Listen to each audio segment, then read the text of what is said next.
Всем огромный привет, друзья! Вы на канале Людмила Калитва. Как же быстро сбросить жир с живота и боков, как быстро похудеть.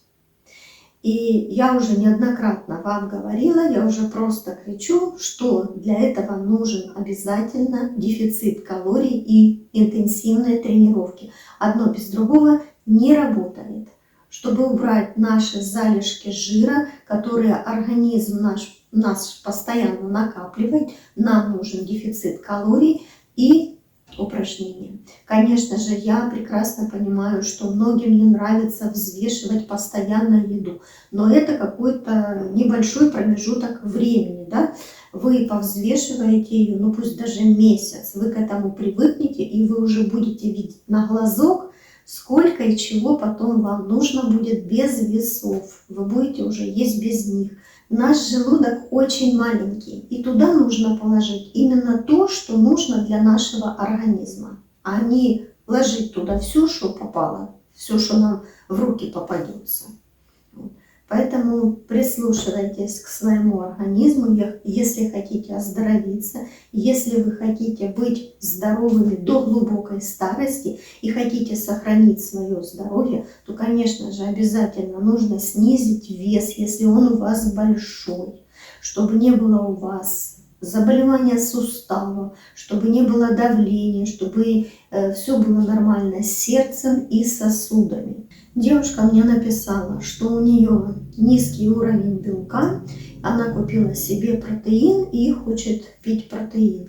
Ну, раз купили, значит уже пейте. А вообще, если у вас будет, опять-таки повторяюсь, сбалансированное питание, то вам не нужны будут никакие протеины там и другие добавки. Вы же не такой спортсмен, это когда люди прям занимаются серьезно спортом, там таскают штанги, бег у них там, ну, серьезный спорт я имею в виду, то там, конечно же, там добавки уже какие-то добавляются, протеины, витамины, там еще что-то. Но вы же не занимаетесь таким спортом, поэтому я считаю, если вы будете правильно питаться, то добавки вам никакие не нужны. И хочу ответить на вопрос по поводу кораллового клуба. Я состою в этом клубе, вот, я пользуюсь их продукцией, я показывала, что я пью водичку с минералами, вот, и пришли такие комментарии, что коралловый клуб изменился и стал совсем не такой, как был раньше. Да, действительно, вы правы, он изменился и в лучшую сторону. У него еще больше стало продуктов для нас, для нашего здоровья. Вот.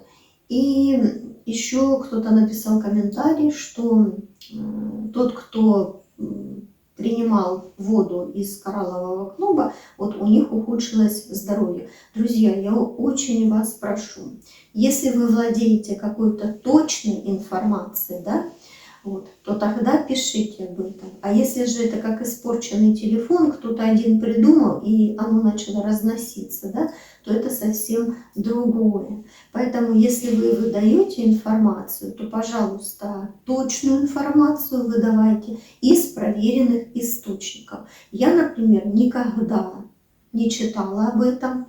Вот, и нигде не видела такой информации, чтобы у кого-то ухудшилось здоровье. Насколько я знаю, у людей только улучшается оно, а не ухудшается. Поэтому все проверяйте, не будьте испорченным телефоном. Лично я вам ничего не продаю, я вам просто сказала об этой воде. И если вы захотите, я сказала, можете написать мне на почту. Вот, или в личное сообщение я дам полную информацию. Я могу вам прислать ссылку, вы перейдете по этой ссылке, посмотрите каталог, познакомитесь с этими продуктами, там все описано о каждом продукте, и вы уже будете понимать, что и как.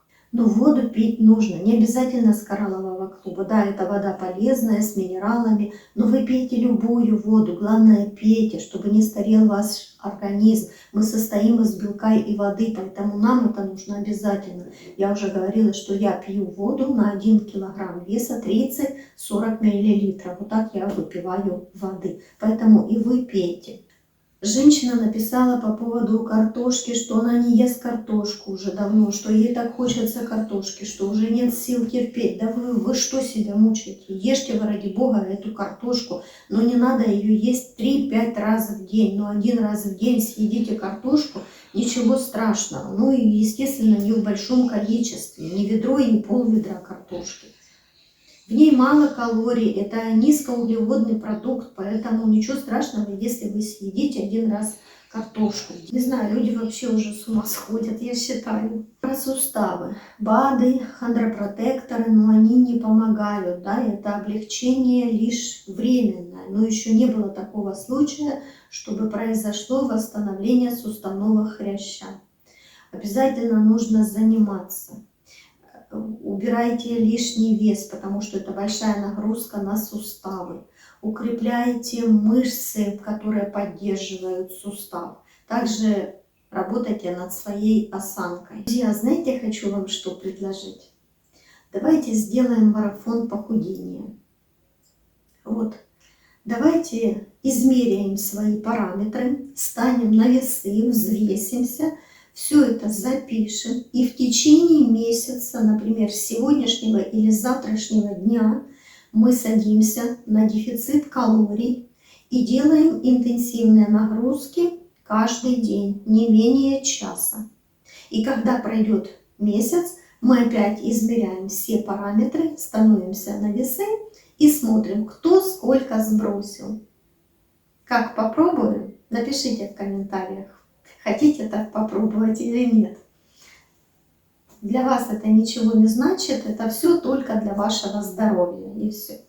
Каждый, кто будет это делать, напишите в комментариях мне свой вес. А через месяц, когда мы взвесимся, мы каждый, кто занимался целый месяц, опять напишем свой вес и посмотрим, кто насколько похудел. Давайте... Если вы согласны, давайте я начну первая. Сейчас пойду стану на весы. Так, ну что, я буду первая, да? Становимся.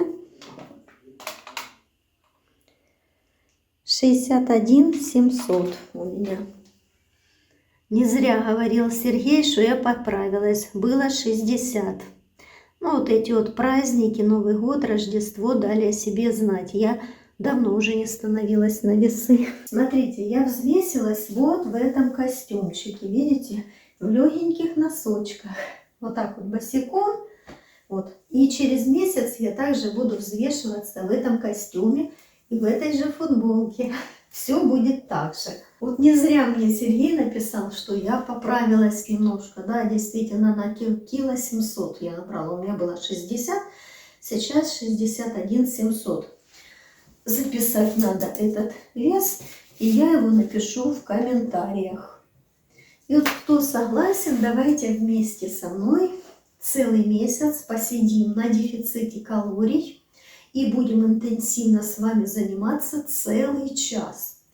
А упражнений у меня на канале всяких разных полно. Выбирайте, какие хотите. Одно сделали, второе, третье, пятое, десятое, вот. Очень хорошо. Или же вышли на улицу и целый час вы ходите. Не просто так прохлаждаетесь, а прям такая хорошая проходочка, но не бег и не бег трусцой. Просто идете быстро. Для многих из вас это будет отличная мотивация поработать над собой. И, согласитесь, это нужно нам, для нашего здоровья. И мы посмотрим, кто из нас с этим справится. Буду ждать от вас комментарии. По поводу продуктов, как нас обманывают, да? Друзья, обязательно читайте состав у продуктов, которые вы покупаете, потому что пищевая индустрия сегодня пытается в ингредиенты собрать все, что подешевле, все, что дольше хранится, а это, естественно, что не полезно. У нас йогурт и молоко, какой-то хлеб, булочки, печенье, кексики хранится месяцами, вот, не пропадает. Это тоже, знаете, такой вопрос. И многие ученые кричат, что 80% болезней у нас из-за еды, из-за продуктов. Не знаю, согласны вы с ними или нет, это напишите в комментариях. Но я больше чем уверена, да, когда мы покупаем вот такие продукты, которые хлеб хранится месяцами, да, то, естественно, полезного там, ну, совершенно ничего нет. Лучше вообще обойтись без такого хлеба. Я даже не знаю, кто его покупает, этот хлеб, печенье, это без понятия. У меня даже рука никогда бы не потянулась за таким хлебом или кексиком. Непереносимость продукта у нас почему? Потому что непонятно, что мы едим. Ребенок только рождается, а у него уже аллергия, потому что с молоком матери то, что она ела, все естественно попадает ребенку. И врачи начинают удивляться. Ничего себе, 2 месяца, а у него уже аллергия там на что-то. Поэтому стоит, конечно же, задуматься, что мы едим, что едят наши дети, внуки, и, конечно, это все корректировать. Как говорится, спасение утопающих – дело рук самих утопающих. Мы с вами умеем читать, мы все видим, да? Поэтому давайте будем уметь разбираться, что мы едим, чтобы еще больше не отравлять свой организм. Хотя бы давайте читать составы, что мы покупаем. Так, давайте подведем итог сегодняшнего видео. Значит, воду мы должны пить обязательно. Жиры, белки и сложные углеводы должны у нас быть в рационе обязательно. Вот, на 1 килограмм веса 1 грамм белков, 1 грамм жиров и 5 грамм сложных углеводов. Держите власть над собой, над своим пищевым поведением. Лишний вес еще ничего хорошего никому не принес. Вот, а он приносит только лишь всякие разные болячки. Это и заболевания суставов, и артриты, и артрозы, вот, и давление, и все тому подобное. Перечислять можно бесконечно. Да? Вот. Поэтому занимайтесь, питайтесь правильно, и будет вам счастье, и будет вам здоровье. По поводу марафона еще раз повторяюсь, если согласны, пишите в комментариях, и также в комментариях пишите свой вес. В течение месяца поработаем над собой.